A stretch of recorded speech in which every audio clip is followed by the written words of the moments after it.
నేటి వాక్య ధ్యానం కొరకు మనందరం మన బైబిల్లో నుంచి రాజులు మొదటి గ్రంథం 7వ అధ్యాయం 13-14 వచనాలు చదువుదాం. రాజైన సొలొమోను తూరు పట్టణములో నుండి హీరామును పిలువనంపించెను. ఇతడు నఫ్తాలి గోత్రపు విధవరాలి కుమారుడై ఉండెను. ఇతని తండ్రి తూరు పట్టణపు వాడగు ఇత్తడి పనివాడు.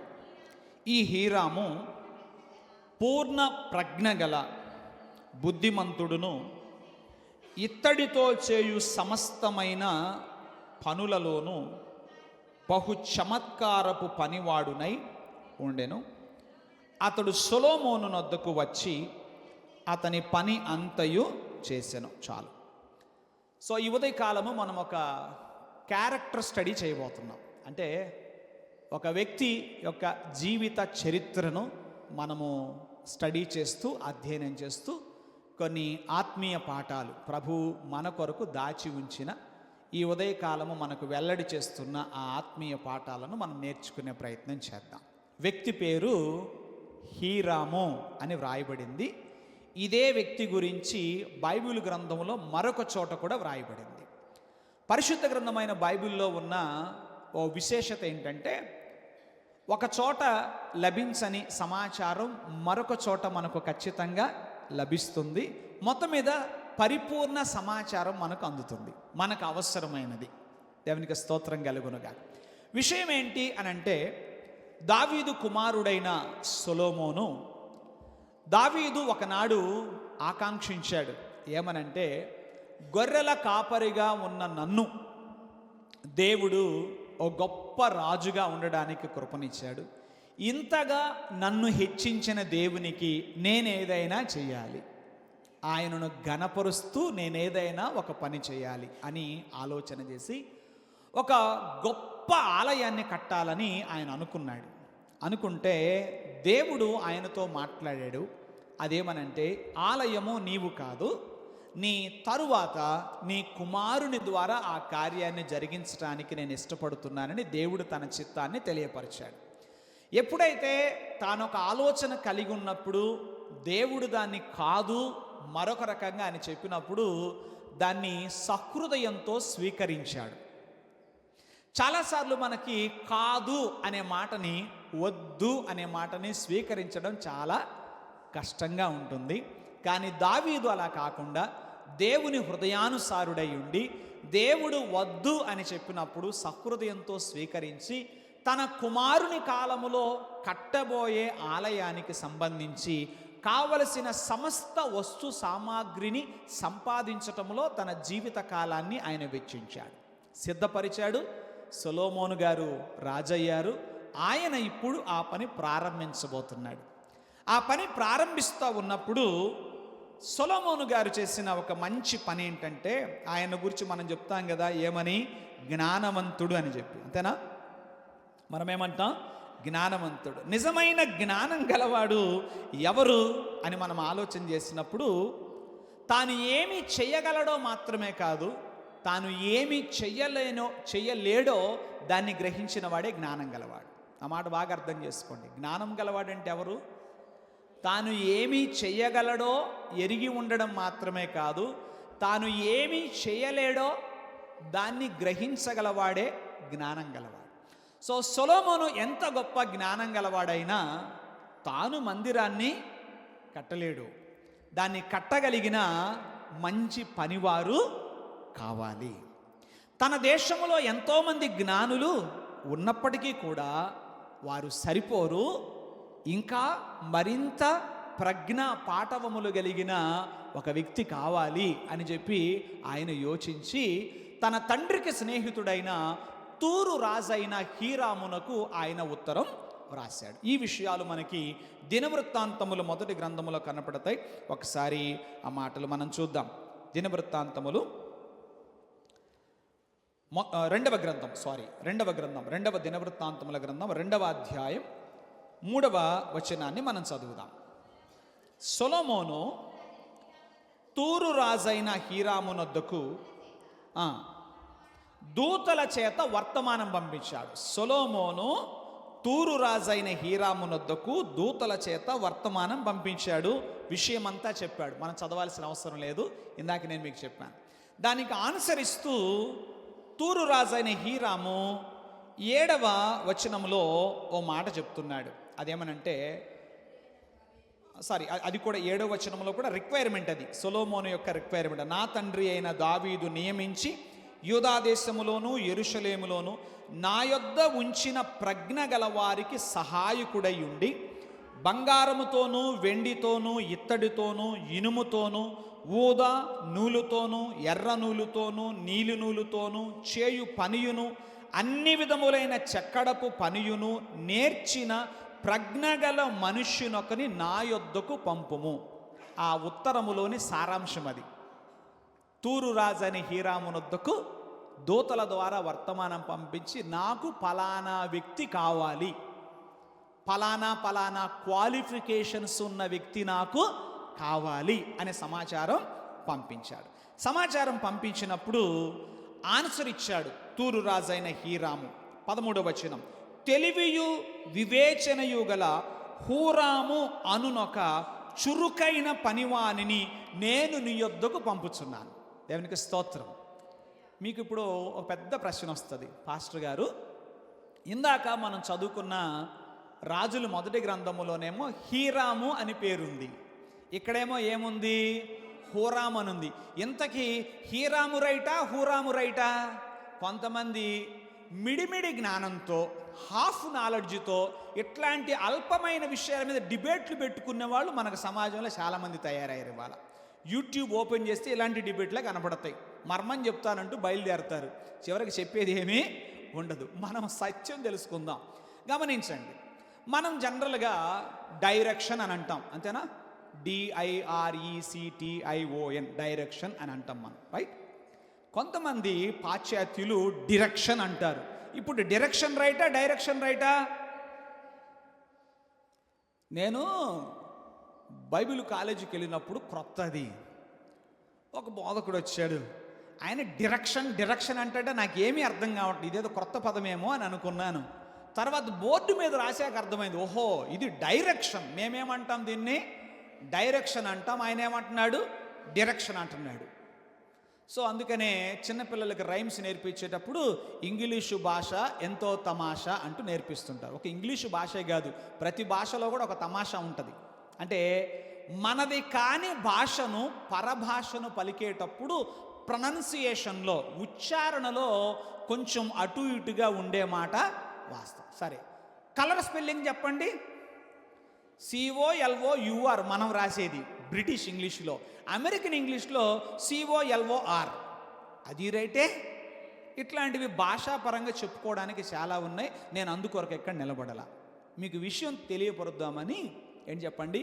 హీరాము హూరాము అంటే హెబ్రీయులు ఒక రకంగా దాన్ని ప్రొనౌన్స్ చేస్తారు, అలాగే తూరు దేశపు వారు ఆ పేరును ఒక రకంగా ప్రొనౌన్స్ చేస్తారు. నా పేరే ఉంది, నేను గిరి, కానీ నాకు కొంతమంది టీచర్స్ జిరి అని పిలిచేవాళ్ళు నన్ను. అదేంటంటే GIRI గిరి అవుతుంది, GIRI జిరి కూడా అవుతుంది. అది ఒక తమాషా. ఇంకా చాలు, ఇంకా వివరణ అవసరంలా. సో హూరాము హీరాము ఒకరే, మీరేమీ సందేహాలు పెట్టుకోవాల్సిన అవసరం లేదు. కొంచెం క్లారిఫై చేస్తూ వాక్యాన్ని ముందుకు తీసుకుని వెళతాను. తర్వాత మనం చదివినప్పుడు అతడు దాను వంశపురాలగు ఒక స్త్రీకి పుట్టినవాడు. ఇంకో పాయింట్ దొరికింది పాస్టర్ గారు మాకు, దీనికేం చెప్తారు మీరు అన్నట్టు మీరు ఎదురు చూస్తున్నారు. ఆన్సర్ దగ్గర సిద్ధపడే వచ్చాను మీ దగ్గరికి. దేవునికి స్తోత్రం. రైట్, రాజుల గ్రంథంలో ఏం చదివాం? నఫ్తాలి గోత్రపు విధవరాలి కుమారుడు అని చదివాం. ఇక్కడేం చదివాం? దాను వంశపురాలగు ఒక స్త్రీకి పుట్టినవాడు, వాని తండ్రి తూరు సంబంధమైనవాడు. గమనించండి, రాజుల గ్రంథములో కూడా అతని తండ్రి తూరు సంబంధమైన వాడనే చదువుతాం, దినవృత్తాంతముల గ్రంథములో కూడా తూరు సంబంధమైన వాడనే చదువుతాం. తండ్రి విషయంలో ఇబ్బంది ఏమీ లేదు, అతడు తూరు దేశస్థుడు, క్లియర్. మరి సమస్యలా ఎక్కడొస్తుంది? ఒక చోటేమో నఫ్తాలి గోత్రపు విధవరాలి కుమారుడు అని ఉంది, మరొక చోటేమో దాను వంశపురాలకు ఒక స్త్రీకి పుట్టినవాడని ఉంది. అందుకేనండి బైబిల్ చదువుతున్నప్పుడు కొన్ని మాకు అర్థం కావట్లేదు, అందుకని ఏం చేసేసాం, మూసేసాం, చదవడం ఆపేసాం. అది కాదు, లెక్కలు అర్థం కావట్లేదని చెప్పి చదువు మానేస్తామా? అర్థం ఏంటంటే చెప్పి టీచర్ గారి దగ్గరికి వెళ్ళము, మార్కులు తెచ్చుకోము. అలాగే బైబిల్లో ఏదైనా విషయాలు మనకు బోధపడినప్పుడు మొదటిగా ముందు ప్రార్థన చేయాలి, తర్వాత బైబిల్ శ్రద్ధగా చదవాలి. చాలా మట్టుకు గ్రహింపు వస్తుంది. గ్రహింపు రానప్పుడు అనుభవనీయులైన దైవ సేవకుల దగ్గరికి వెళ్ళడం లేదా పుస్తకాలు చదవడం, తద్వారా దాని గురించినటువంటి విషయ పరిజ్ఞానం పొందటం అనేది అది మనకెంతో దీవెన.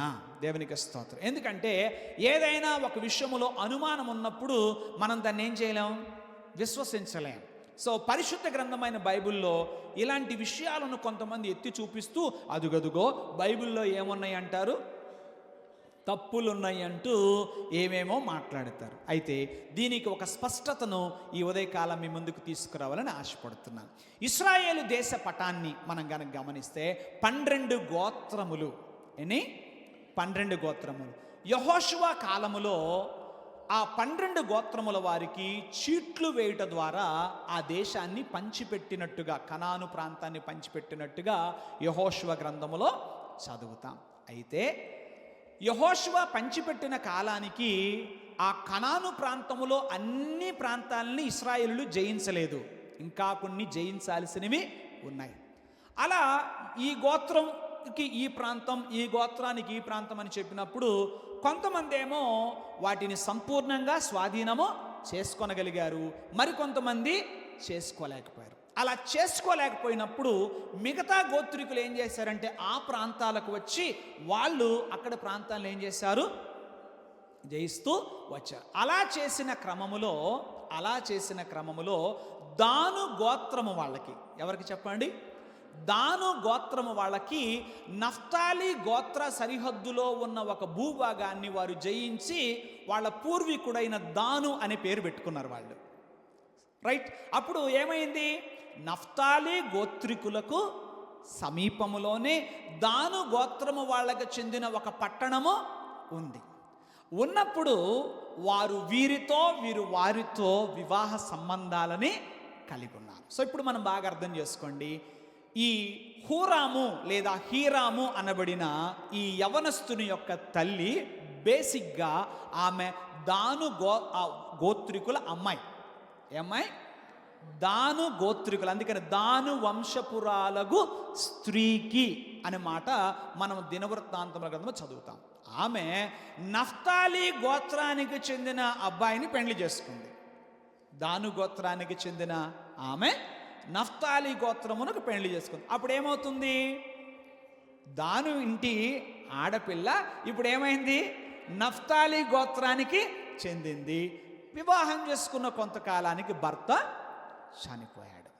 భర్త చనిపోయినప్పుడు ఈమె నఫ్తాలి గోత్రపు విధవరాలిగా గుర్తింపబడింది. ఆ తరువాత వారికి నైబర్ కంట్రీ లేదా బహు సమీపంగా బోర్డర్ ఏంటంటే తూరు ప్రాంతం. ఏంటి? తూరు ప్రాంతం. అప్పుడు ఆమె తూరు దేశీయుని పెండ్లి చేసుకుంది. ఆయన పెండ్లి చేసుకున్నాక ఆమెకు బిడ్డ పుట్టాడు. ఆయన పేరు హీరాము లేదా హూరాము. సో ఇక్కడ మనకి ఏ విధమైన సందేహాలు అవసరమో లేదు. దేవునికి స్తోత్రం. ఇప్పుడు వాక్య ధ్యానంలోకి ముందుకెళ్దాం. మరి ఇదంతా ఏంటంటే అక్కడ ఇక్కడ 2 చోట్ల చదివించారు, ఒక్కడొక చోట ఇలా ఉంది, ఇంకో చోట ఇలా ఉందంటే ఆ సందేహ నివృత్తి కొరకు మీకు ఈ విషయాలు చెప్పడం జరిగింది. రైట్. ఇప్పుడు ఒక్కొక్క విషయాన్ని ముందుకు వెళదాం. ఈరోజు మన ధ్యాన అంశం పేరు ఇదేంటంటే ఓ విధవరాలి కుమారుని విశేష ప్రతిభ. ఏంటి చెప్పండి? ఓ విధవరాలి కుమారుని విశేష ప్రతిభ. అసలు స్టార్టింగే పడింది ఒక మాట, విధవరాలు అని. ఈమె జీవితం ఒకసారి మనం గమనిస్తే ఒక విధవరాలి యొక్క స్థితి ఎలా ఉంటుంది? మొదట నఫ్తాలి గోత్రికుని వివాహం చేసుకుంది. బిడ్డలు కలగకముందే ఆయన చనిపోయాడు. తరువాత పరిస్థితుల ప్రభావంతో పొరుగు దేశం, పొరుగు పట్టణమైన తూరు పట్టణానికి చెందిన ఆయన పెళ్లి చేసుకుంది. కొంతకాలం వైవాహిక జీవితం మంచిగా గడిచింది. బిడ్డ కూడా పుట్టాడు. కానీ ఆయన చనిపోయాడు, భర్త చనిపోయాడు. అలాంటి స్థితిలోనికి ఒక్కసారి మనం వెళ్ళి ఊహిద్దాం.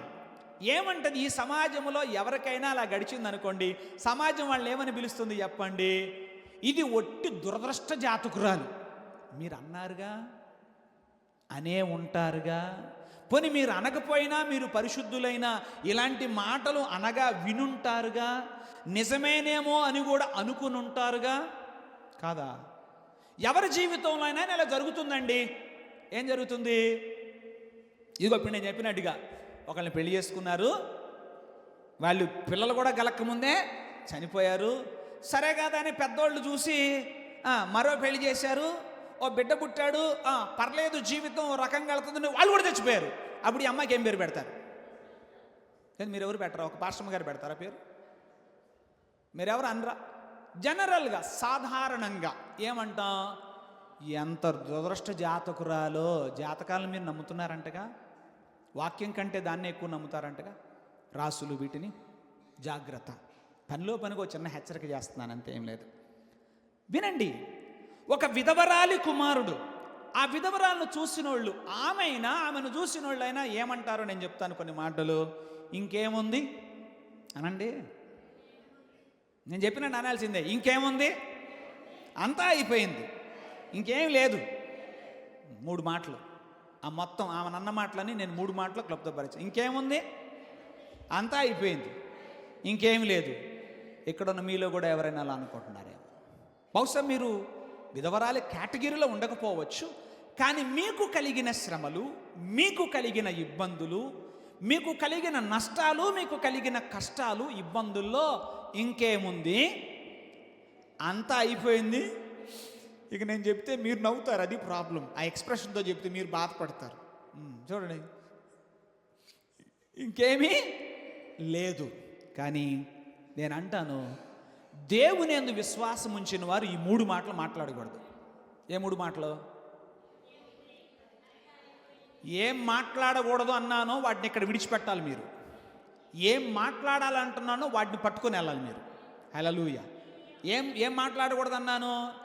ఎంతటి పరిస్థితిలోనైనా ఇంకేముంది, అంతా అయిపోయింది, ఇంకేమీ లేదు అనే మాటలు మాట్లాడద్దు. దేవుని బట్టి మనం ఇలా చెప్పాలి, ఇంకా ఉంది, ఏదో ఉంది, దేవుని బట్టి మేలైనదే ఉంది. మీ అందరి జీవితాల్లో ప్రభు ఈ మాట విశ్వాసంతో మాట్లాడమంటున్నాడు. హల్లెలూయా. ఏం చెప్పాలి మనం? సాతాను స్వరం ఏమంటుంది? ఇంకేముందిరా, ఆడవాళ్ళతోనే కాదు మగాళ్ళతో కూడా మాట్లాడతాడు. ఇంకేముందిరా, పోయిందిగా, వ్యాపారం పోయింది, ఉద్యోగం పోయింది, ఆరోగ్యం పోయింది, ఇంకేముంది, అంతా అయిపోయింది, ఇంకేమీ లేదు, క్లోజ్ చేయమ్మా అంటాడు. ఎవరు? Chapter close చేయమంటాడు. ఆడి మాటని క్లోజ్ చేస్తే మీరు పని అయిపోయినట్టే. అటు చేయకూడదు. మనమేమనాలంటే ఇంకా ఉంది. చెప్పండి అందరూ. మీకు నాకైతే పొంగుతుంది మాటలు. ఇంకా ఉంది, ఏదో ఉంది, మేలైనదే మిగిలి ఉంది. ఈ మాట విశ్వాసంతో కానీ మీరు చెప్పారా, హోరాము ఫ్యూచరే మీ ఫ్యూచర్ అవుతుంది. హల్లెలూయా. ఆయనకు భవిష్యత్తు ఇచ్చిన దేవుడు మీకు భవిష్యత్తునిస్తాడు. హల్లెలూయా. ఒక విధవరాలికి ఆమె అలా అనుకోలే. బైబిల్ గ్రంథంలో మీకు ఇలాంటి క్యారెక్టర్స్ కొన్ని పరిచయం చేస్తాను. రూతు ఏముందమ్మా ఇంక నీ జీవితానికి, ఏముంది, అంతా అయిపోయింది, ఇంకేం లేదమ్మా అంటే, రూతు వాళ్ళ అత్తయ్య ద్వారా ఆ జీవము గల దేవుని గురించిన మాట విని నమ్మకం పెట్టుకుంది. ఉంది, ఇంకా ఉంది, ఏదో ఉంది, మేలైనదే మిగిలి ఉంది. నేను ఈ సమయంలో మన మధ్యలో కూడా కొంతమంది భర్తను కోల్పోయిన సోదరిమణులు ఉన్నారు, అక్కలు ఉన్నారు, చెల్లెండ్రు ఉన్నారు. ప్రభునామను తల్లులకు నా 2 చేతులు జోడించి ప్రభునామను మీతో చెప్తున్నాను. హూరాము తల్లిని ఒక మాదిరిగా పెట్టుకోండి, రూతును ఒక మాదిరిగా పెట్టుకోండి, అన్నాను ఒక మాదిరిగా పెట్టుకోండి. హల్లెలూయా.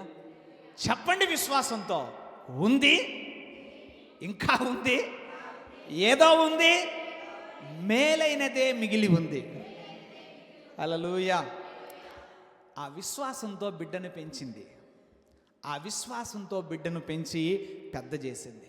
సరే, విధవరాలి సంగతి అట్టుంటే విధవరాలి కొడుకు సంగతి ఎట్టుంటుందో ఒకసారి ఆలోచన చేద్దాం. ఎవరు కొడుకు? కొంచెం మీరు కూడా మాట్లాడితే బాగుంటుంది. మైక్ లేదని బాధపడుతున్నారా? లేదుగా, రైట్. విధవరాలి కొడుకు సంగతి ఎట్టుందో ఆలోచన చేద్దాం. విధవరాలి కొడుకు సంగతి ఎట్టుంటుంది అంటే, ఏముందన్నా మనకు బ్యాక్గ్రౌండ్ లేదు. ఏదన్నా నాతో చాలామంది అన్నారు, నాకేం లేదన్నా, పైకి తీసుకొచ్చేవారు ఎవరూ లేరు. మాట్లాడండి. నన్ను పైకి తీసుకొచ్చేవారు ఎవరూ లేరు. చెయ్యందించేవారు, కమాన్ స్పీక్ ఆన్, చెయ్యందించేవారు, పైకి తీసుకొచ్చేవారు, బ్యాక్గ్రౌండ్ అసలే లేదు. కానీ ఆ తల్లి నేర్పించిన విశ్వాసపు పాఠాలు ఆ అబ్బాయి నోటి వెంట ఆ మాటలు మాట్లాడేటట్టు చేయలా. నీకు పైకి తీసుకొచ్చేవారు ఎవరూ లేకపోవచ్చు, కానీ పైకి ఎక్కి రాగల శక్తినిచ్చే దేవుడు నీకున్నాడు. హల్లెలూయా. ఎవరున్నారు? సో హూరాం ఆర్ హీరాం, ఈ హూరాము లేక హీరాము అనబడిన వాడు తన చుట్టూ ఉన్న సమాజాన్ని చూచి, నన్ను పైకి తీసుకొచ్చేవారు ఎవరూ లేరు, నాకు బ్యాక్గ్రౌండ్ లేదు, నాకెవరు చేయించేవారు లేరు అనుకోలేదు. ఆ జీవము గల దేవుని గురించిన జ్ఞానము కలిగిన వాడైనందున పైకి ఎక్కి రాగలిగిన శక్తిని దేవుడిచ్చాడు. ప్రియమైన దేవుని పిల్లలారా, ఈ ఉదయకాలము దేవుని మందిరావరణములో ఎంతో ఆశతో దేవుని మాట కొరకు కనిపెట్టుకుని వచ్చిన వారలారా, దేవుని ఆత్మ చేత ఈ మాటను మీ ముందు నేను విడుదల చేస్తున్నాను. మీలో కూడా ఒకవేళ ఎవరైనా నన్ను పైకి తీసుకొచ్చేవారు ఎవరు లేరు, నాకు బ్యాక్గ్రౌండ్ లేదు, మాకు చేయించేవారు ఎవరూ లేరు అని మీరు అనుకుంటుంటే, ఇది దేవుని మాటగా మీరు తీసుకోమని నా మనవి. పాస్టర్ గారి ప్రసంగంగా తీసుకుంటే మీకు ఏం ప్రయోజనం కలగదు. If you take it as a word of God, ఇది దేవుని మాటగా గనక మీరు తీసుకుంటే, నేను చెప్తున్నాను, పైకి తీసుకొచ్చేవారు ఎవరు లేరని దుఃఖిస్తున్న నా ప్రియమైన సోదరులారా, సోదరులారా, పైకి ఎక్కి రాగలిగిన శక్తినిచ్చే దేవుడి గురించి మీతో చెప్తున్నాను. హల్లెలూయా. నేను ఎందుకు ఈ మాట అన్నానంటే, వాక్యానుసారంగానే చెప్పాను. సామెతల గ్రంథం 22వ అధ్యాయం 29వ వచనం చూస్తే, తన పనిలో నిపుణత గల వానిని చూచితివా, వాడు ఎవరి ఎదుట నిలబడతాడట? రాజుల ఎదుట నిలబడతాడు. హల్లెలూయా. సో హూరామును ఎవరు పైకి తేలా? Please try to understand. హూరామును ఎవరు పైకి తీసుకురాలా, కానీ హూరాము పైకి ఎక్కి వచ్చాడు. హల్లెలూయా. తాను చేస్తున్న పని, తన పనిలో ఉన్న నిపుణత రాజుల ఎదుట నిలబెట్టింది. రాజుల ఎదుట నిలబెట్టడమే కాదు, మరొక రాజుకు రికమెండ్ చేసేటట్టుగా అతన్ని ప్రమోట్ చేసింది. దేవునికి స్తోత్రం. అందుకేనేమో దేవుని ఆత్మ కలిగిన దైవజనుడైన దావీదు అంటాడు, తూర్పు నుండి అయినా, పడమటి నుండి అయినా, అరణ్యము నుండి అయినా హెచ్చు కలగదు, యెహోవాయే ఒకని హెచ్చించువాడు, ఆయన తగ్గించువాడు అంటాడు. హల్లెలూయా. ఇక మీదట ఈ ఏడుపులు మానేద్దాం. ఏం ఏడుపు? మేము అనకూడదు, చెప్పాలి. ఏం ఏడుపులా? దానికి ఒక పేరుంది. నన్ను పైకి తీసుకొచ్చేవారెవరు లేరు, నాకేం బ్యాక్గ్రౌండ్ లేదు, మాకేమైనా క్యాస్ట్ బ్యాక్గ్రౌండ్ లేదు, క్యాష్ బ్యాక్గ్రౌండ్. ఈ లోకంలో రాణించాలంటే 2 బ్యాక్గ్రౌండ్లు ఉండాలి. ఏ బ్యాక్గ్రౌండ్ ఉండాలి? క్యాష్ బ్యాక్గ్రౌండ్ అన్నా ఉండాలి, క్యాస్ట్ బ్యాక్గ్రౌండ్, ఇంకో బ్యాక్గ్రౌండ్ కూడా ఉందండి, కలర్ బ్యాక్గ్రౌండ్. కలర్ అంటే మనకు కొంచెం, అందుకని పెళ్ళిళ్ళు చేసుకునేటప్పుడే కొంచెం కలర్ ఉన్నది, కలర్ గల పిల్లల బొట్ట.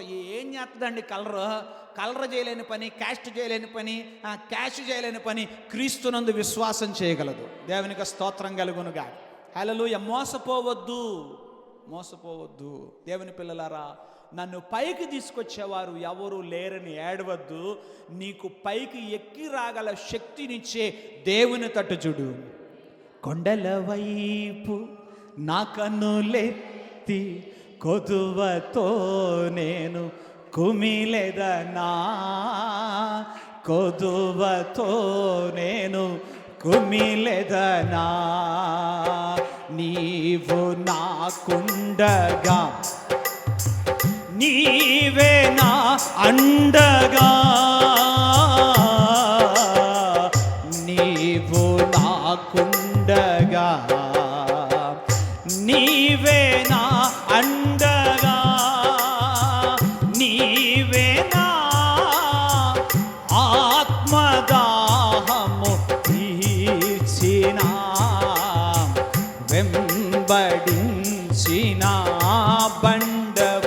హల్లెలూయా. నిన్ను వెంబడిస్తున్న నీ ప్రభు, ప్రేమతో నిన్ను పిలుస్తున్న నీ ప్రభు చేయి పట్టుకో, పైకి ఎక్కొస్తావు. ఆమేన్.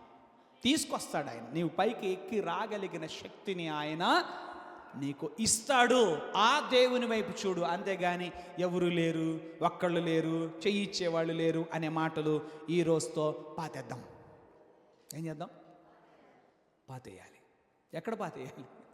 మీ జీవితంలో ఇక మరలా అవి ఇక్కడే చెప్పండి, దేవుని సన్నిధిలో వాటిని పాతేస్తున్నాను ఆయన మాటను బట్టి. ఇంకోసారి ఆ మాట మాట్లాడినాం.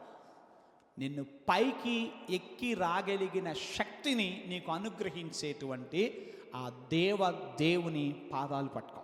దేవునికి స్తోత్రం. రైట్. తర్వాత మనం ఆలోచన చేస్తే ఈయన గురించినటువంటి విషయాలు కొన్ని వ్రాయబడ్డాయి. ఈ హూరాము లేకపోతే హీరాము అని పిలువబడిన ఈయన గురించి కొన్ని విషయాలు రాయబడ్డాయి. రాజుల గ్రంథములో అలాగే దినవృత్తాంతముల గ్రంథములో ఉన్న విషయాలు అన్నిటినీ బట్టి నేను ఒక 5 విషయాలను పాయింటెడ్గా పెట్టడం జరిగింది. ఒకవేళ మీరు 5 కాకపోతే 10 అయినా తయారు చేయొచ్చు. నేనేం చేశానంటే మనకున్నటువంటి సమయాన్ని బట్టి వాక్యాన్ని ధ్యానం చేస్తూ అక్కడ ఉన్న విషయాలు ఎత్తి రాసుకుంటూ పక్కన పెట్టాను. ఆ 5 మీకు చెప్తా. మీరు 5ని 10 చేస్తే సంతోషం, 10ని 15 చేస్తే 20 చేసినా నాకు సంతోషం. లేదు ఒక పూట పాస్టర్ గారు మాకు మైక్ ఇవ్వండి, ఇదే ప్రసంగం మళ్ళా మేము చేస్తాం, మేము 10 అంటే ఇవ్వడానికి నేను సిద్ధంగా ఉన్నాను. మాట అంటే మాట. హల్లెలూయా. ఒక 5 విషయాలను మనం చూద్దాం. నంబర్ 1, ఈ హూరాము గురించి రాజైన హీరాము ఆయన చెప్పిన మాట ఏమనంటే అతడు పూర్ణ ప్రజ్ఞావంతుడు. ఏమనుంది? ఆ మాట ఎక్కడుంది? మీరు కొంచెం పేజీలు అటు ఇటు తిప్పాలి, కొంచెం నాతో పాటు కలిసా ప్లీజ్ రండి. రాజుల మొదటి గ్రంథం 7వ అధ్యాయములో ఉన్న మాట. అతడు ఎవరని? పూర్ణ ప్రజ్ఞ గలవాడు. ఆగండి, అక్కడికి ఆగుదాం, తర్వాత ఇంకో కేటగిరీ కిందకు వస్తుంది. అతను ఎవరు చెప్పండి? పూర్ణ ప్రజ్ఞ గలవాడు. పూర్ణ ప్రజ్ఞ ఏంటండి? పూర్ణ ప్రజ్ఞ అంటే ఏంటి? మనం కొన్ని పేర్లు వింటాం. ప్రజ్ఞ, ప్రతిభ, తెలివి, జ్ఞానం, వివేకం, ఇలా కొన్ని ఉంటాయి.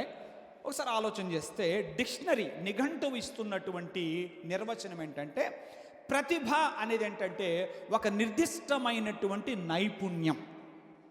ప్రజ్ఞ అనేది ఏంటంటే ఆ నైపుణ్యాన్ని సరైన రీతిలో ఉపయోగించుకునే తెలివి మరియు వివేకం. This is not my definition, it is a dictionary, ఒక నిఘంటువు యొక్క నిర్వచనం ఇది. ఏమనంటే ప్రతిభ అంటే ఒక నిర్దిష్టమైన నైపుణ్యం.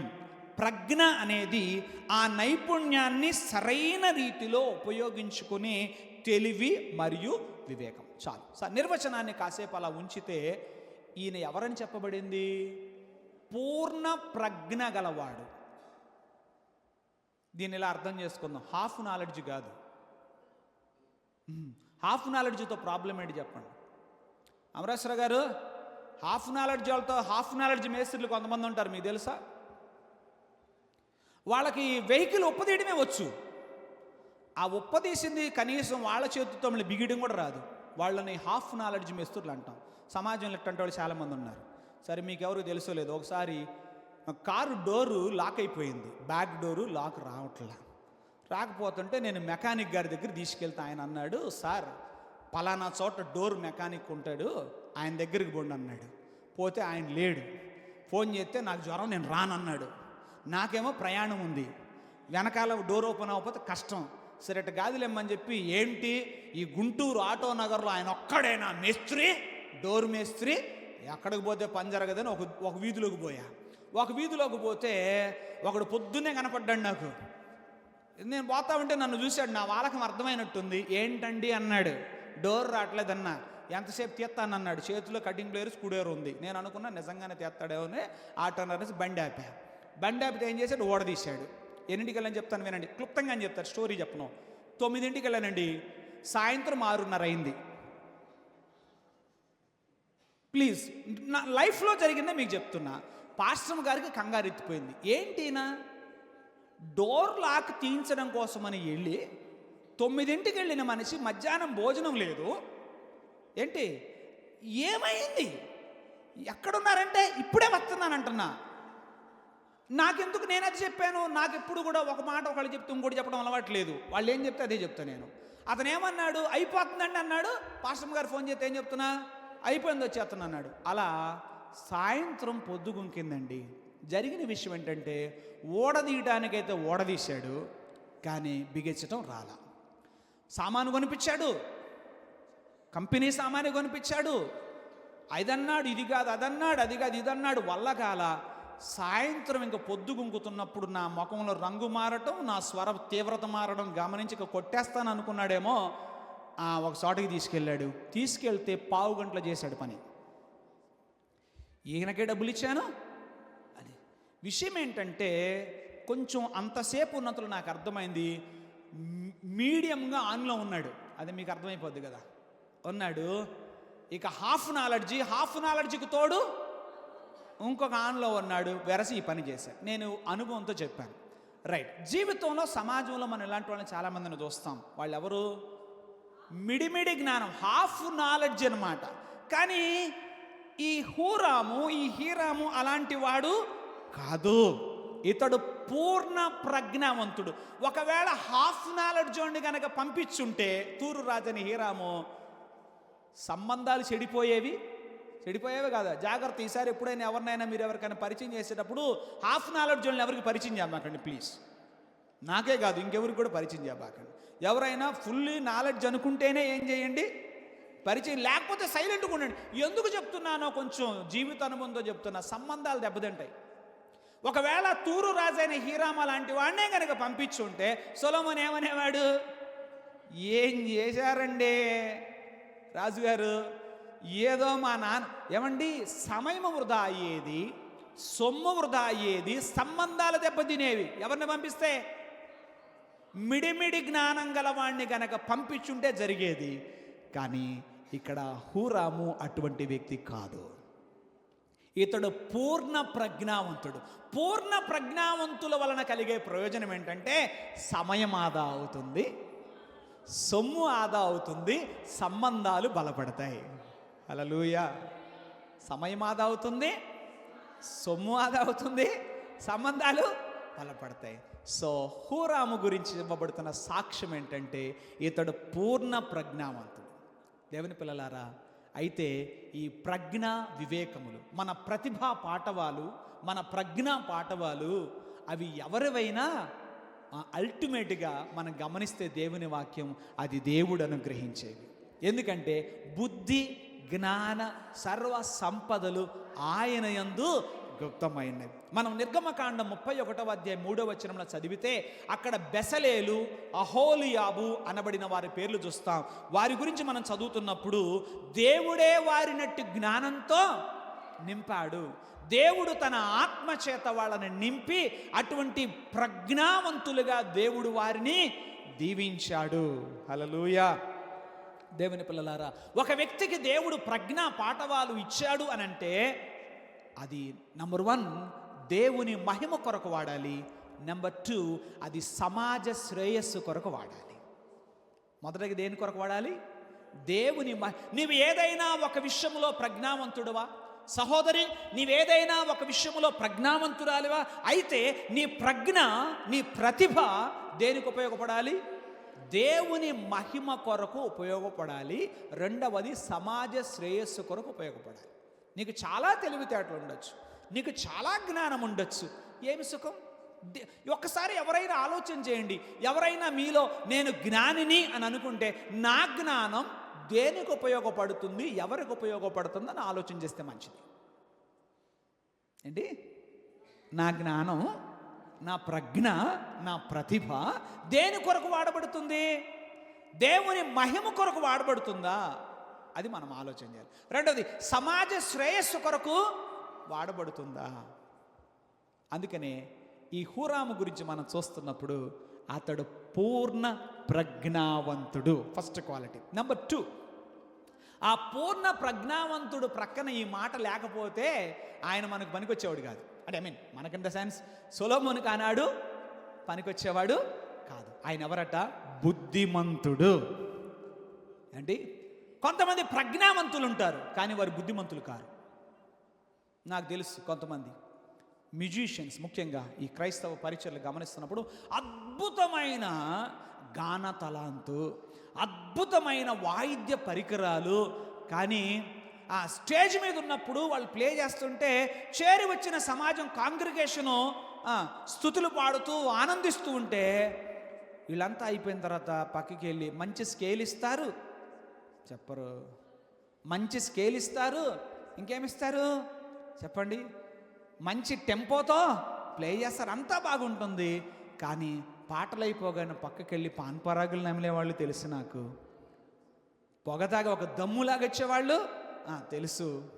కానీ వాళ్ళు ఎవరు కాదు, బుద్ధిమంతులు. వారు ప్రజ్ఞ గలవారే, కానీ వారేమి కాదు, బుద్ధిమంతులు కారు. కానీ హూరాము పూర్ణ ప్రజ్ఞావంతుడు ప్లస్ బుద్ధిమంతుడు. అసలు ఈ బుద్ధిమంతులు ఎవరు, బుద్ధిమంతులు ఎవరని బైబిల్ ఏదో పెద్ద ప్రసంగం అవుతుంది. కానీ నేను ఒక మూడే మూడు వాక్యాలు మీ ముందుకు తెచ్చి బుద్ధిమంతులంటే ఎట్లుంటారో, వాళ్ళలో ఉండే క్వాలిటీస్ ఏంటో అది చూసినప్పుడు మీరు బుద్ధిమంతులు కాదో నేను బుద్ధిమంతుడిని కాదో చూసుకుంటే మంచిది. అంతేనంటారా? సరేనా? రెడీయేనా? వెళదామా? రైట్. సామెతల గ్రంథం 15వ అధ్యాయం 5వ వాక్యం. సామెతల గ్రంథం 15వ అధ్యాయం 5వ వాక్యం. మూఢుడు తన తండ్రి చేయు శిక్షను తిరస్కరించును, గద్దింపునకు లోబడువాడు బుద్ధిమంతుడగును. సో బుద్ధిమంతునికి ఉండాల్సిన ఒక లక్షణం, బుద్ధిమంతురాలికి ఉండాల్సిన ఒక లక్షణం ఏంటంటే గద్దింపునకు లోబడుట. ఏంటి చెప్పండి? గద్దింపునకు లోబడుట. Please try to understand. గద్దింపునకు అంటే ఒక వ్యక్తి నాలో ఏదైనా ఒక లోపం, నాలో ఏదైనా ఒక తప్పిదం చూసినప్పుడు నన్ను గద్దిస్తాడు. గద్దించినప్పుడు నేనేం చేయాలి? లోబడితే నేను ఎవరిని? బుద్ధిమంతుణ్ణి. లోబడకపోతే అంతే. ఎందుకు ఇలా? ఒక బుద్ధిమంతుడు ఎందుకు అవసరం? ఒక కట్టడం కట్టడానికి ప్రజ్ఞ గలవాడు మాత్రం ఉంటే చాలదు, కానీ ఏమై ఉండాలి? బుద్ధిమంతుడు. దేవుడిచ్చిన కొద్దిపాటి అనుభవంలో ఇంకొక అనుభవాన్ని మీతో చెప్తాను. నేను వద్దు కాదు అనుకుంటా, కానీ నాకు కన్స్ట్రక్షన్ అంటే చాలా ప్రాణం. ఏదైనా కట్టడాలంటే నాకెంతో ప్రియం. 8వ తరగతిలోనే నేను ఉన్నప్పుడు మా పొరుగింటి వాళ్ళు అక్కడ బోర్ వేసుకుంటున్నారు, నీళ్ళ బోర్ వేసుకుంటున్నారు. వేసుకుంటుంటే నాకేం పని చెప్పండి, అది మా ఇంట్లోది కాదు, అది మా సొంత ఇల్లు కాదు, ఒక అద్దెంట్లో ఉంటున్నాం, పొరుగింట్లో బోరేస్తున్నారు. బోరేస్తుంటే ప్రహరీ గోడ దగ్గర ఉండి, బోరేయటం అంటే ఎంత టైం పడుతుంది మీకు తెలుసు కదా. ఆ రోజులు అడిగేది 1989 ఆ సంవత్సరం సంగతి చెప్తానండి మీకు. ఓకే, బోరేసేటప్పుడు ఆ ఇంటోళ్ళు కాసేపు ఉండి వెళ్ళిపోయారు. ఎవరు? వేయించుకుంటున్న వాళ్ళు కాసేపు ఉండి వెళ్ళిపోయారు. పనోళ్ళు ఉన్నారు. వాళ్ళు జనరల్గా అయితే ఏం చేయాలి? అవి రాడ్లు అవన్నీ లెక్క పెట్టుకోవాలి కదా. ఆ వచ్చిన వాళ్ళు కన్ఫ్యూజ్ అయిపోతున్నారు. ఇంటోళ్ళు వచ్చి అన్నీ వేసారు, ఇన్ని వేసారు అంటే మధ్యలో అంకుల్ కరెక్ట్గా ఇన్ని వేసారు అంకుల్ నేను చెప్పేస్తున్నాను. ఆ పనోళ్ళు నా ఇంకా అదే కాదు. ఎందుకంటే మా అమ్మ ఈలోపు ఎన్నిసార్లు రే నీకేం పని రా అక్కడ, నీకేం పని అక్కడ రా లోపలకండి. నేను రాట్లా. ఆసక్తి. ఏం ఆసక్తి?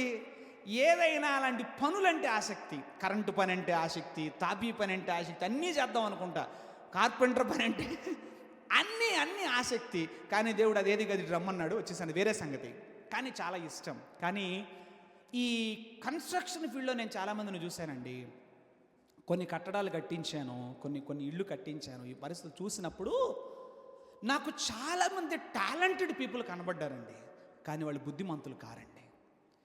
ఇది ఇలా కాదు, ఇలా అన్నామే అనుకో, ప్లీజ్ పని ఆపేసి వెళ్ళిపోతారు. 2వ రోజు పనిలో కనపడరు. ఏమండి పద్మక్క గారు అయితే గట్టిగా తలకలుపుతున్నారు. మరి ఏంటో మరి ఆమెకేమైనా నాకే కాదు, మీకుండవా అనుభవాలు? మీకు లేవా అనుభవాలు? మీరు చూడండి, కొన్నిసార్లు ఇంట్లో ఏదైనా పని చేయించుకుంటున్నప్పుడు పని వాళ్ళని ఏమయ్యా ఇది ఇట్ట కాదు కదా ఇట్టా అన్నామే అనుకో, ఏంటి నాకు తెలుసా మీకు తెలుసా అని పడేసి వెళ్ళిపోతారు కదే. ఇక పని చేయరు. ఈ దెబ్బకి తట్టుకోలేక వాళ్ళు ఎట చేసినా ఓకేనయ్యా ఏం చేస్తాం, తప్పిదేముంది, చేసేది ఏమి? ఇక్కడ వ్రాయబడింది, ఒకవేళ సొలొమోను గారి దగ్గరికి తూరు రాజైన హీరాము ప్రజ్ఞ గలవాడే కానీ బుద్ధిమంతుడు కానీ పంపిస్తే ఏమై ఉండేది? దేవాలయం థ్యాంక్ గాడ్ తూరు రాజు అయిన హీరాము పంపించిన హోరామ్ అనబడిన వాడు, ఆయన కూడా హీరామ్ అంటారు, ఆయన బుద్ధిమంతుడు కాబట్టి 7 ఏళ్లలో అయ్యింది. ఒకవేళ బుద్ధిమంతుడు కాబట్టి 70 ఏళ్ళకు కూడా అయ్యేది కాదేమో అని నేను అభిప్రాయపడుతున్నాను. ఏమండి, ఈ రోజున సమాజంలో ప్రజ్ఞావంతులకు కొదవలేదు, బుద్ధిమంతులకు కొదవయ్యింది. సో ఈ హోరాము ఎవరు చెప్పండి? బుద్ధిమంతుడు. దేవునికి స్తోత్రం. పూర్ణ ప్రజ్ఞ గలవాడు. ఇంకొక క్వాలిటీ మనం చూద్దాం. సామెతల గ్రంథంలోనే 17వ అధ్యాయం 10వ వచనం చదువుదాం. బుద్ధిహీనునికి 100 దెబ్బలు నాటునంత కంటే బుద్ధిమంతునికి ఒక గద్దింపు మాట లోతుగా నాటును. అక్కడ ఒక మాట ఉంది, ఏంటది? లోతుగా నాటునంటే గ్రహింపు బాగా ఉంటుంది. ఏముంటుంది చెప్పండి? గ్రహింపు బాగుంటుంది. అంటే ఒక విషయం ఇలా చెప్పినప్పుడు దాన్ని త్వరగా ఏం చేయగలగాలి అంటే, ఈ హూరాములో ఏం క్వాలిటీ ఉంది? ఇప్పుడు ఆలయము సొమ్ము ఎవరిది చెప్పండి? సొలొమోను గారిది. దాని ప్లాన్ ఎవరిది చెప్పండి? సొలొమోను గారిది. ఇప్పుడు హూరాము పని ఏంటి? సొలొమోను గారు ఏం చెప్తున్నారో ఆ ప్రకారము ఏం చేయాలి? ఇప్పుడు ఈయన ఏమో మధ్యలో పని చేస్తూ ఉండగా సొలొమోను గారు వచ్చి ఈ మండపం డిజైన్ ఇలా ఉండకూడదు ఇలా అంటే ఏం చేయాలి? హూరాము మార్చాలి. దానికి స్తోత్రం. అందుకనే తూరు రాజు కట్టబోవున్నది దేవుని ఆలయం, నా స్నేహితుడైన దావీదు గారి యొక్క కుమారుడు, ఆమేన్, అతను ఎంతో సొమ్మును అక్కడ ఖర్చు పడుతున్నాడు, నేను పంపేటువంటి పనివాడు. దేవునికి స్తోత్రం. అతడు పూర్ణ ప్రజ్ఞావంతుడు. అతడు ఎవరట? బుద్ధిమంతుడు. ఇంకొక మాట చూద్దాం. దానియేలు గ్రంథం. నేను జస్ట్ అలా పైపైన చెప్పి విడిచిపెడుతున్నాను, మీరు ధ్యానం చేయండి. దానియేలు 12:10. బుద్ధిమంతులైతే ఆకాశ మండలములోని జ్యోతులను పోలిన వారై ప్రకాశిస్తారు.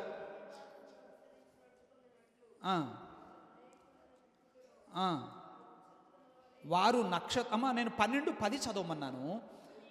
అనేకులు తమ్మును శుద్ధిపరచుకొని ప్రకాశమానులు నిర్మలులగుదురు, దుష్టులు దుష్టకార్యములు చేయుదురు గనక ఏ దుష్టుడును ఈ సంగతులను గ్రహింపలేకపోవును గాని బుద్ధిమంతులు గ్రహించెదరు. మరలా అగైన్ ఆ మాట చెప్తున్నాను, గ్రహణ శక్తి బాగుంటుంది, గద్దింపునకు లోబడతారు. సో ఇప్పుడు హూరాము ఎవరు? దో హీ ఇస్ టాలెంటెడ్, ఎంతో ప్రజ్ఞావంతుడు, అది కూడా ఎలాగా? పూర్ణ ప్రజ్ఞావంతుడు అయినను కూడా అతను ఎవరట? బుద్ధిమంతుడు. ఇదే మాటలు మనం దావీదు గురించి కూడా చూద్దాం. దావీదు సుబుద్ధి గలవాడై తాను పోయిన చోటెల్లా, ఆయన ఒక సూర్యుడే అయినా రాజుగారి మాట ప్రకారంగానే వెళ్ళి పోయిన చోటకెల్లా, పంపిన చోటకెల్లా ఏం చేశాడు? సుబుద్ధి కలిగి పని చేసుకుంటూ వచ్చారట. సో హూరాములో ఆ లక్షణం మనము చూస్తాం, పూర్ణ ప్రజ్ఞ. తర్వాత 3వ విషయాన్ని మనం గమనిస్తే అతడు నైపుణ్యము గల పనివాడు. ఎవరు చెప్పండి? పనివాళ్ళు చాలామంది ఉన్నారు, కానీ నైపుణ్యత గల పనివాళ్ళు ఎవరని అంటాం? నైపుణ్యము గల పనివారని అంటే, నైపుణ్యము గల పనివారు నాణ్యత గల పని చేస్తారు. ఎలాంటి పని చేస్తారు? నైపుణ్యం గల పనివాడు నాణ్యత గల పని చేస్తాడు, నిలిచి ఉండే పని చేస్తాడు, సిగ్గుపడజాలని పని చేస్తాడు. హల్లెలూయా. సో ఈ క్వాలిటీస్ ఎవరిలో ఉన్నాయి? ఉన్నాయి. ఆమేన్. నైపుణ్యము గల పనివాడు అలా వ్రాయబడింది. అంటే అతను చేసే పని నాణ్యమైన పని, అతడు చేసే పని నిలిచి ఉండే పని, అతను చేసే పని సిగ్గుపడజాలని పని.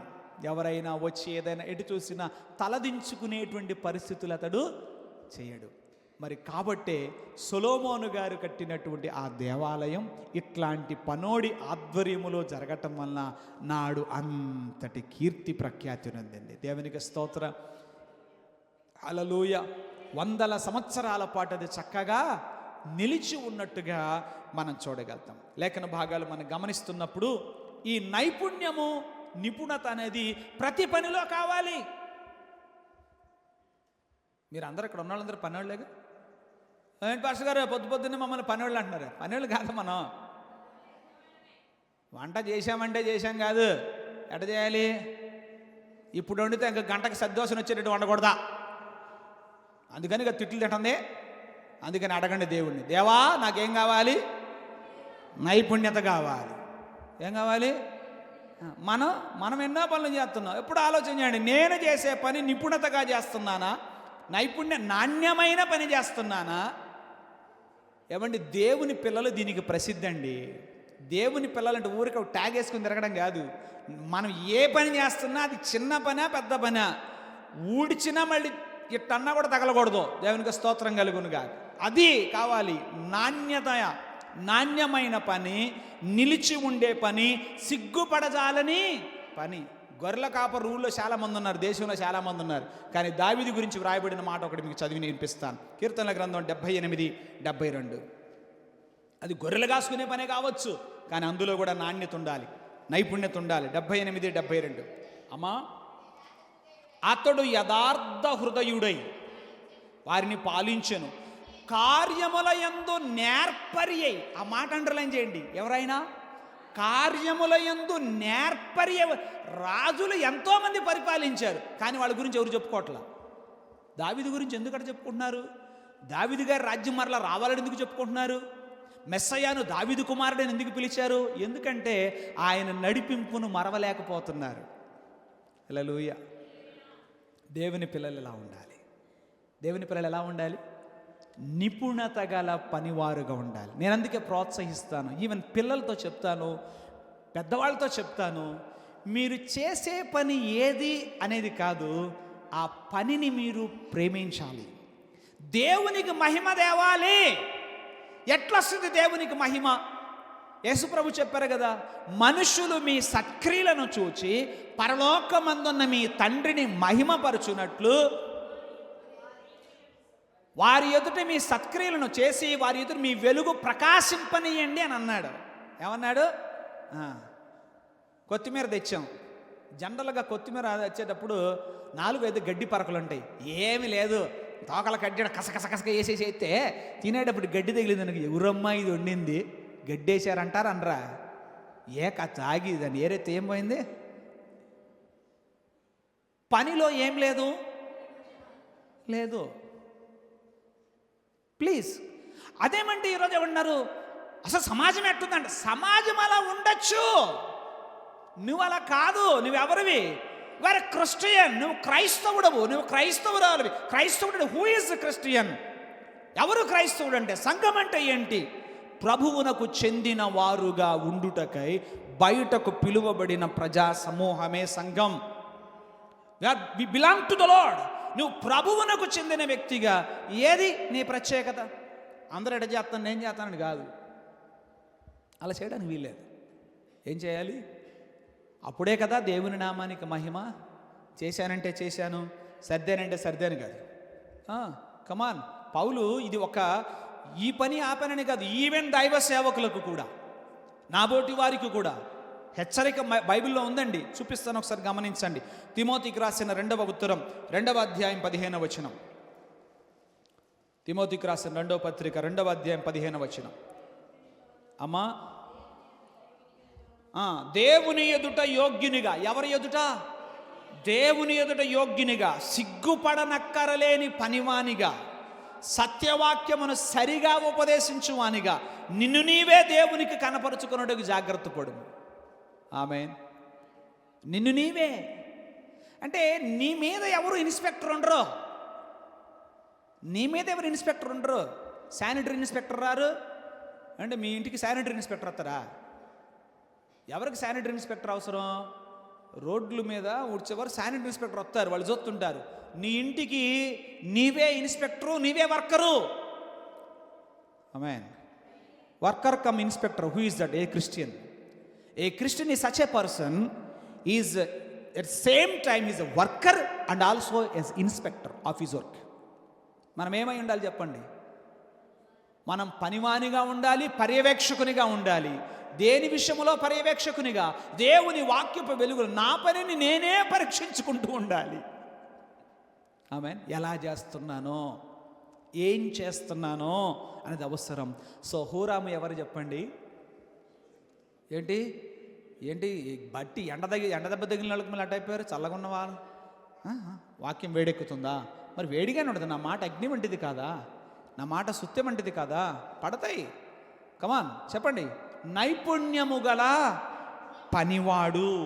అది ఏ పనైనా కావచ్చు. గొర్రెలు కాసుకునే పనా, ఇల్లుడ్చే పనా, లేకపోతే ఒక కంప్యూటర్ దగ్గర చేసే పనా, లేకపోతే ఇంకే రంగాలలో నీవు పనిచేస్తున్న ఏ రంగమైనప్పటికీ కూడా నేను నైపుణ్యము గల పనివానిగా, పనిదానిగా నేను ఉండాలి. హల్లెలూయా. ఈ మాటలు మీకే కాదు, పాస్టర్ గారు చేయొచ్చు, నేను నాతో కూడా చెప్పుకుంటున్నాను. ఈవెన్ సేవకులంగా నాబోటి వారు, నేనును, మనమును అందరము కూడా ఎలా ఉండాలట? నైపుణ్యము గల పనివారముగా ఉండాలి. నిపుణత గల పని చేయాలనే సమయంలో మనం ఖర్చు అవుతాం. మనమేమవుతాం? మనం ఖర్చు అయిపోతాం. మనం కరిగిపోతామండి. నైపుణ్యత గల పని చేయాలంటే ఏమవుతాం?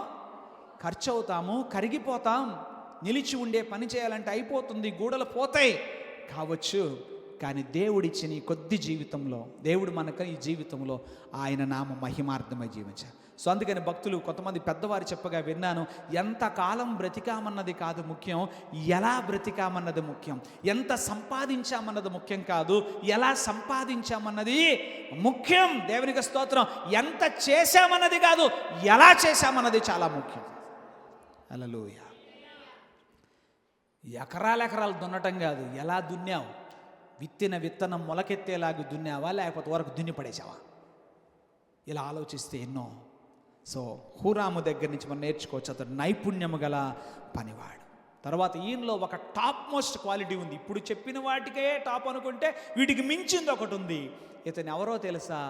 ఇంత జ్ఞానం గల్లోడు, ఇంత బుద్ధిమంతుడు, ఇంత నైపుణ్యం గల్లోడికి సహజంగా ఉండని ఒక అసాధారణమైన లక్షణం ఉంది. అదేంటంటే ఇతను ఒక మంచి టీం లీడరు, ఒక మంచి సహకారి. అందరానండి, ప్లీజ్ చెప్పండి. సహకారి. ఎంతమందిని కలుపుకొని వెళ్ళాలో తెలుసా? 183,000 మంది పని వాళ్ళని కలుపుకొని వెళ్ళాలి. దగ్గరగా రఫ్లీ ఎంతమందిని? మనం ఒకళ్ళనే కలుపుకొని పోలే. 183,000 మందిని ప్రతి ఇంట్లో భార్యాభర్త వాళ్ళు కలుపుకుని పోగలితే ఎంత బాగుండు. భార్యది ఒక దారి అయితే భర్త ఒక దారి. ఆమె ఒకటంటే ఈయన ఇంకోటి అంటాడు, ఈయన ఒకటంటే ఆమె ఒకటి. సరిపోయింది, అక్కడే అయిపోయింది. ఈయన ఎవరు చెప్పండి? ప్లీజ్ మీరు అనుకోబాకండి, పాస్టర్ గారు మీరు గట్టి కరెక్ట్గా చెప్పండి వాక్యం. ఆడవాళ్ళ కాదా సహకారం? ఆడవాళ్లే కాదు సహకారం, మగవారు కూడా ఇక్కడ ఎవరో ఈయన మగాడు, ఆడాలి మగాడు. ఈయనలో ఏం లక్షణం ఉంది? సహకారి. ఎవరైనా? నేను ఈ 2 వాక్యాల్లో దినవృత్తాంతాల గ్రంథములో నుంచి, రాజుల గ్రంథములో నుంచి పికప్ చేసిన విషయాలు దేవుని కృపలో. సహకారి. ఆమేన్. 183,000 మంది పనివారిని కలుపుకుపోగలిగిన వాడు. ఏమండి, జనరల్గా నైపుణ్యము, ప్రజ్ఞ ఉంటే మనం ఐసోలేట్ అయిపోతాం. ఏమైపోతాం చెప్పండి? నన్ను కొట్టినోడు లేడు, నన్ను కొట్టింది లేదు అని. అది కాదు అవసరం. మనకేం కావాలి? ఇంకొకరిని కలుపు. 183,000. ఇది ఇంకొకటి విషయం మీరు బాగా ఆలోచన. ఈయన బ్యాక్గ్రౌండ్ని బట్టి చూస్తే ఇది హూరాముకి ఒక టఫెస్ట్ ఛాలెంజ్. ఎందుకో తెలుసా? నేను ఇలా ఊహిస్తాను, నా ఊహలు తప్పైతే మీరు సరిచేయండి, నేను మీకు అవకాశం ఇస్తాను. ఇతను ఎక్కడి నుంచి వచ్చాడు? తూరు దేశం నుంచి వచ్చాడు. కొంచెం వాక్యం తీయండి, చదివండి ఓపిక్గా. 2వ దినవృత్తాంతాల గ్రంథం తీయండి, చెప్తాను. సొలొమోను తూరు రాజైన హూరాముకు దూతల ద్వారా వర్తమానం పంపించినప్పుడు ఏమడిగాడో ఒకసారి నేను చదువుతాను. 7వ వచనం, 2వ అధ్యాయం 7వ వచనం. నా తండ్రి అయిన దావీదు నియమించి యూదా దేశములోను యెరూషలేములోను నా యొద్ద ఉంచిన ప్రజ్ఞ గలవారికి సహాయకుడై ఉండాలట. ఒక్క నిమిషం ఆగండి. సొలొమోను మెసేజ్ ఇది. ఏంటి? నా తండ్రి అయిన దావీదు నియమించి యూదా దేశములోను యెరూషలేములోను నా యొద్ద ఉంచిన ప్రజ్ఞ గల. ప్లీజ్ అందరూ చూడండి. ఇప్పుడు స్క్రీన్ వైపు కూడా చూడండి, పర్లేదు. అంటే వాక్యం అక్కడ డిస్ప్లే అవుతుంది కాబట్టి అందరూ చూడండి. ఆల్రెడీ సొలొమోను గారి దగ్గర ఎవరున్నారు? వాళ్ళని ఎవరు నియమించారు? నా తండ్రి అయిన దావీదు నియమించిన ప్రజ్ఞ గల వారికి సహాయకుడై ఉండాలి. అంటే వీళ్ళు లోకలు, ఆయన non local. Comma. So how many locals are there? ఎంతమంది స్థానికులు ఉన్నారు? 1,83,000 మంది స్థానికులు ఉన్నారు. ఎంతమంది అండి?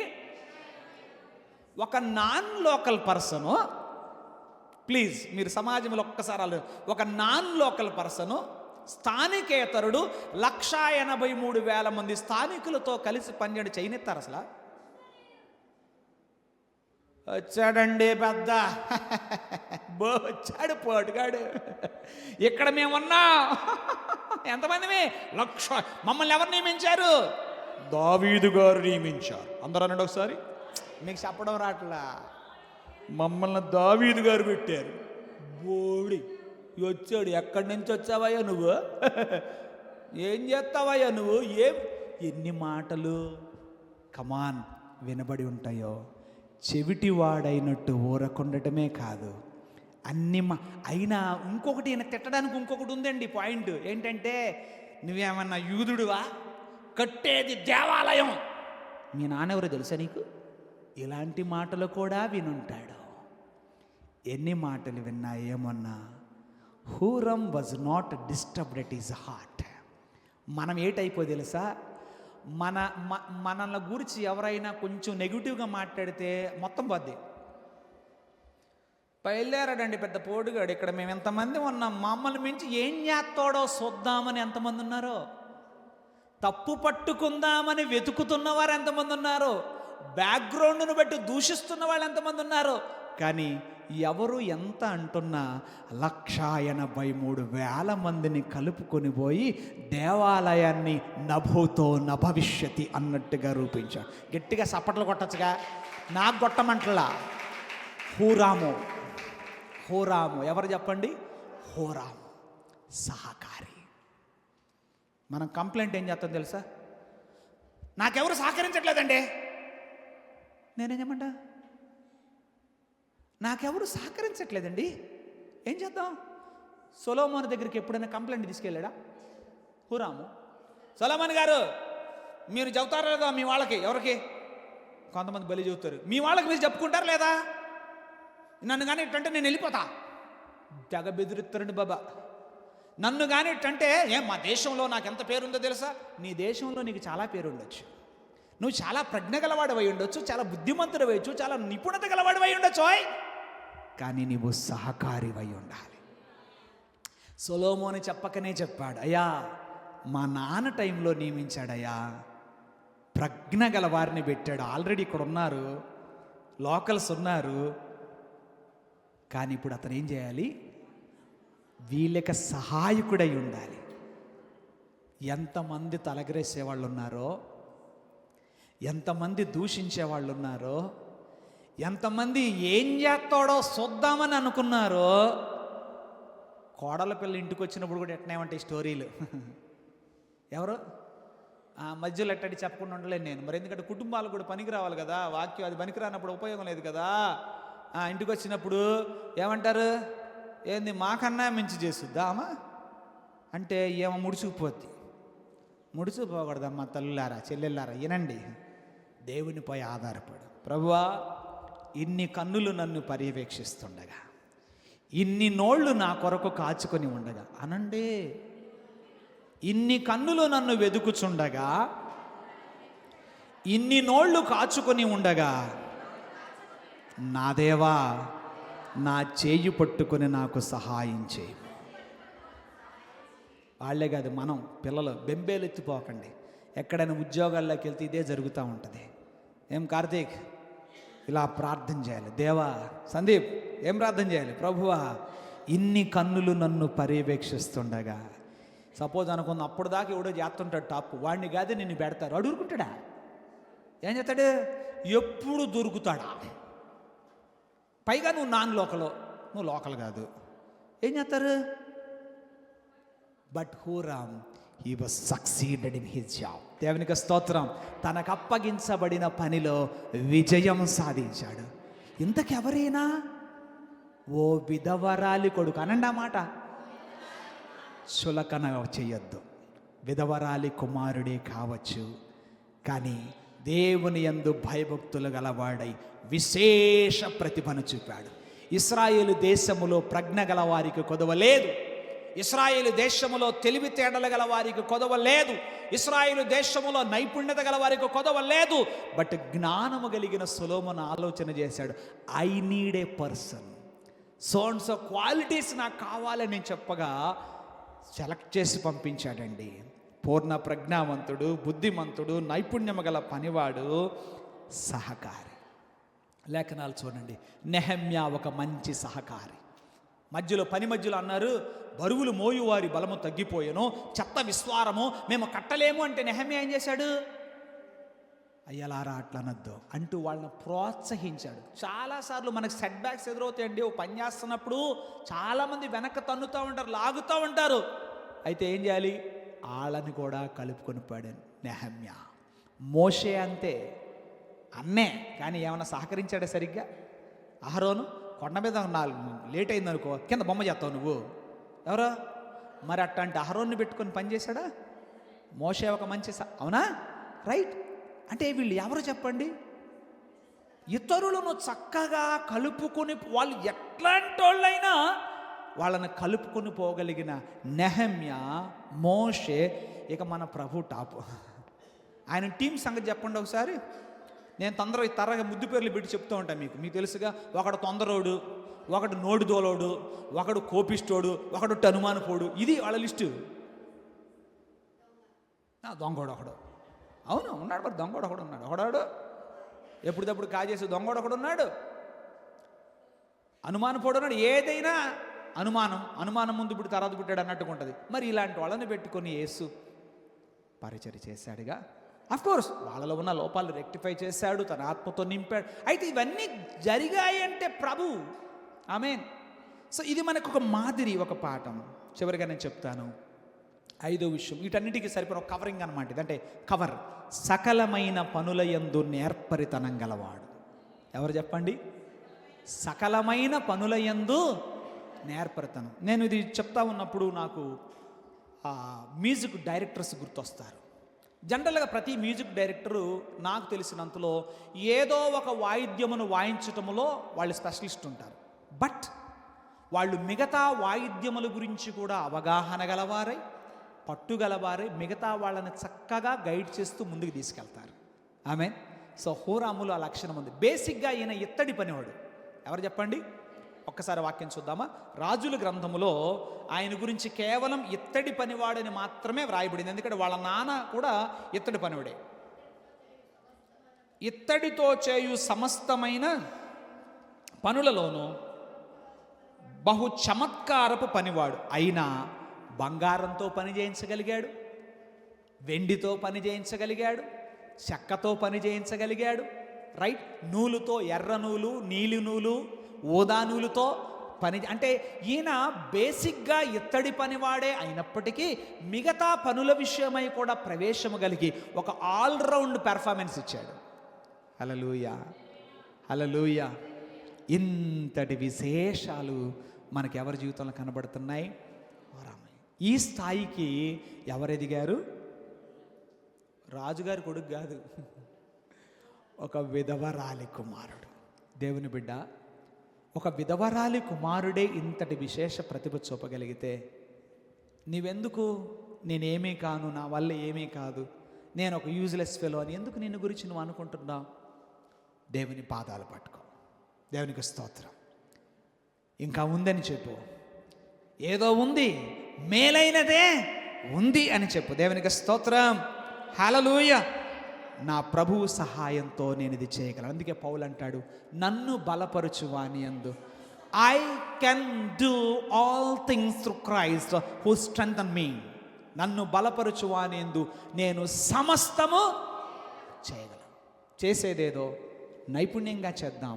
ఒకటి, నీకున్న ప్రజ్ఞా పాఠవం, నీకున్నది ఏదైనా అది మొదట దేవుని నామ మహిమ, రెండవది సమాజ శ్రేయస్సు కొరకు ఉపయోగపడాలి. ఎక్కడ దేవుని నామం అవమానం పాయలేట మనం జీవించడానికి వీలు లేదు. సో ఇప్పుడు హూరాం ఏం చేశాడు చెప్పండి? దేవుని నామాన్ని ఘనపరిచాడు. పోనీ ఆ కలుపుకొని పోవటం ఒక పూట 2 పూటలు కాదండి, 7 ఏళ్ల పాటు వాళ్ళని కలుపుకొని వర్క్ చేశాడంటే 1,83,000 అరౌండ్ అంతమంది పనులు మామూలు విషయమా? ఎంత ఓపిక, ఎంత సహనం, ఎంత ఉంటే అది సాధ్యమవుతుంది. అయితే ఇది నా మట్టుకైనా కదా సాధ్యం కావచ్చు, కానీ ప్రభువును బట్టి ఇది సాధ్యమే.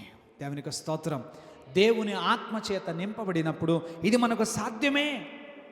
ప్రభుని అడుగుదాం, ప్రభువా నన్ను ఆ హూరాము వలె ఉంచు. ఓకే, ఆయన రీతిలో ఆయన వాడబడ్డాడు. నిన్ను ఏ రంగములో, ఏ విధానాల్లో నిన్ను అలా వాడుకుంటాడో ఆయన నామ మహిమ కొరకు. Here I am O Lord, నేను ఇక్కడున్నాను ప్రభువా, నన్ను వాడుకో, నన్ను ఉపయోగించుకో అని చెప్పి ప్రభువునకు మనం ప్రార్థన చేద్దాం. అందరూ తలలు వంచండి. మన సోదరులు యవన దైవ సేవకులు ప్రదీప్ గారు ఇలా వచ్చి ప్రార్థన చేస్తారు. అందరం కూడా ప్రార్థనలో ఏకీభవిద్దాం, ప్రార్థన చేద్దాం. ప్రభువా, అందరూ తలలు వంచండి, కన్నులు మూయండి, ప్రార్థనలో ఏకీభవించండి. ప్రభువుని వేడుకుందాం. ప్రభు కృప కొరకు వేడుకుంటూ మనం ప్రార్థన చేద్దాం.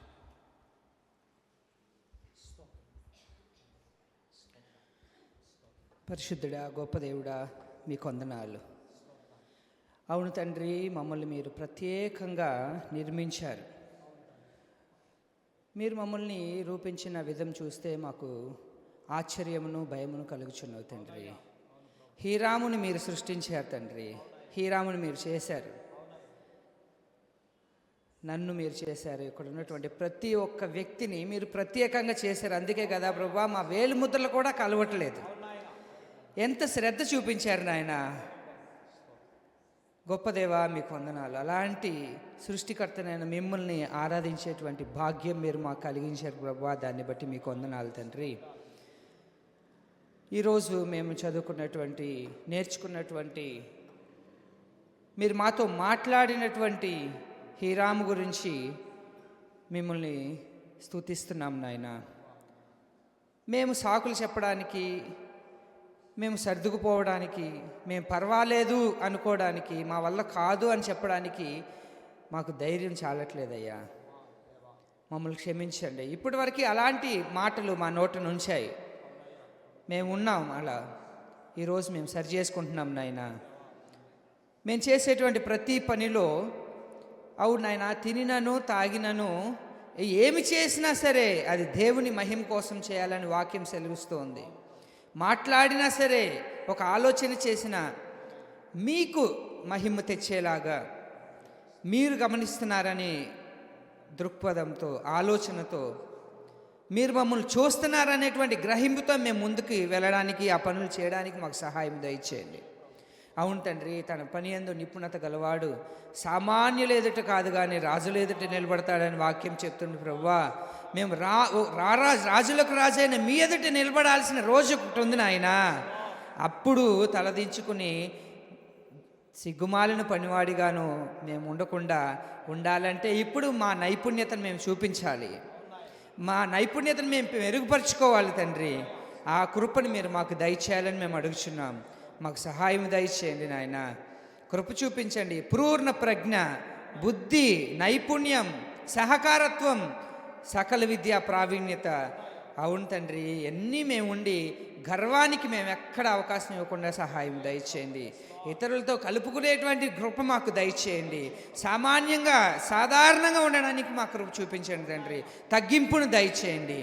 మీ నామానికే మహిమ చెల్లిస్తూ యేసు అతి పరిశుద్ధ నామం అడిగి ప్రార్థించి వేడుకొంచున్నాము తండ్రి.